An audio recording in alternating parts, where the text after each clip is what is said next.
आमची चांगली बैठक झाली. सकाळी मला अचानक नगरला संग्राम जगताप आमदार यांच्या वडिलांचं निधन झालेलं आहे, तिथं जाऊन यावं लागलं म्हणून थोडा बैठक सुरू व्हायला वेळ झाला. आपल्या सगळ्यांनी उशीर झाला तरी थांबला त्याबद्दल पहिल्यांदा तुमचे सगळ्यांचे आभार. आपल्या पक्षवाढीसाठी आमचे प्रभारी म्हणून प्रत्येक रिजन मध्ये 2 प्रमुख नेते हे जिल्ह्यात फिरलेत. बरेचसे जिल्हे झालेत, काही जिल्हे राहिलेले आहेत आणि त्यात आमचे टोपे साहेब हे आपल्या मराठवाड्यात दांडेगावकर साहेबांच्या बरोबर सर्व जिल्हे त्यांनी फिरून केलेले आहेत. 1-2 जिल्हे राहिलेले आहेत. जसे खानदेशमध्ये सुनील भुसारा आणि रोहित पवार हे खानदेशची जबाबदारी त्यांच्यावर दिली आहे. हर्षवर्धन पाटील आणि शशिकांत शिंदे यांच्यावर पश्चिम महाराष्ट्राची दिली आहे. जितेंद्र आव्हाड यांच्यावर कोकणातली दिली आहे. विदर्भातली अनिल देशमुख आणि शिंगणे साहेबांच्यावर दिलेली आहे. सगळ्या जिल्ह्यात जाऊन त्या जिल्ह्याचा आढावा आमचे प्रमुख नेते सध्या घेत आहेत.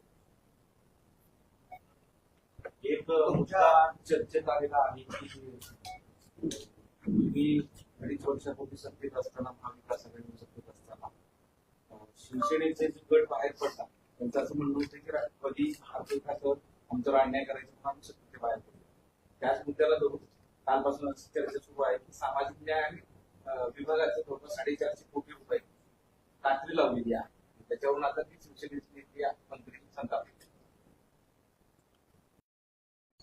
महाराष्ट्राचा ज्यावेळी अर्थसंकल्प यावेळी मांडला त्यावेळी मी विधानसभेत देखील हे सांगितलं होतं की मागच्या वर्षी पण आणि चालू अर्थसंकल्पात देखील जे आपण नियमाने कायद्याने सामाजिक न्याय खात्याला आणि आदिवासी विभागाला पैसे दिले पाहिजेत आणि ते खर्च झाले पाहिजेत, तसे ते खर्च झालेले नाही.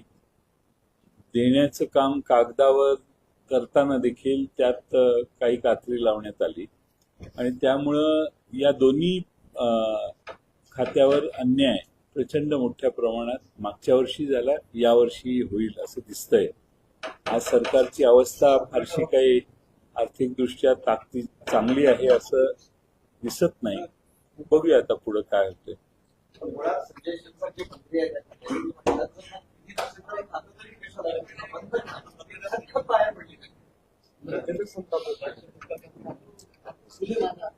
नाही, असं आहे की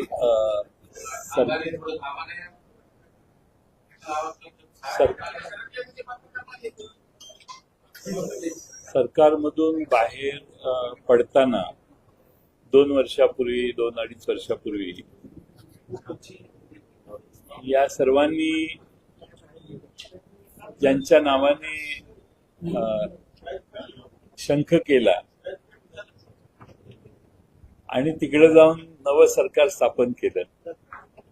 8-10 महिन्यात त्यांनाही बरोबर घेऊन त्यांनी राज्य स्थापन केले. त्यामुळे आता तक्रार करायला काही अधिकार राहिलेला नाही शिरसाटांना.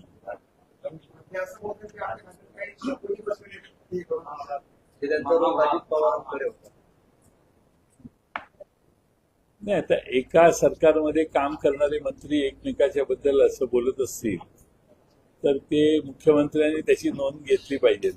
बाकी तुम्ही आणि आम्ही काय बोलून उपयोग आहे. 2.5-3 वर्षापूर्वी ज्या भूमिकेतून सत्तेतून बाहेर पडले वेगळ्या पद्धतीने आता त्याच भूमिकेत सध्या आपले विचार मांडतायत.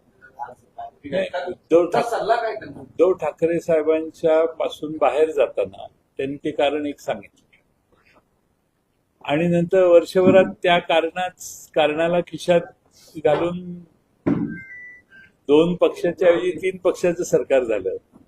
त्यामुळे हा काही नवीन प्रश्न नाहीये त्यांच्यासमोर. हा मागच्या वर्षी निवडणुकीच्या आधी वर्षभरापासून चालू असणारा प्रश्न आहे.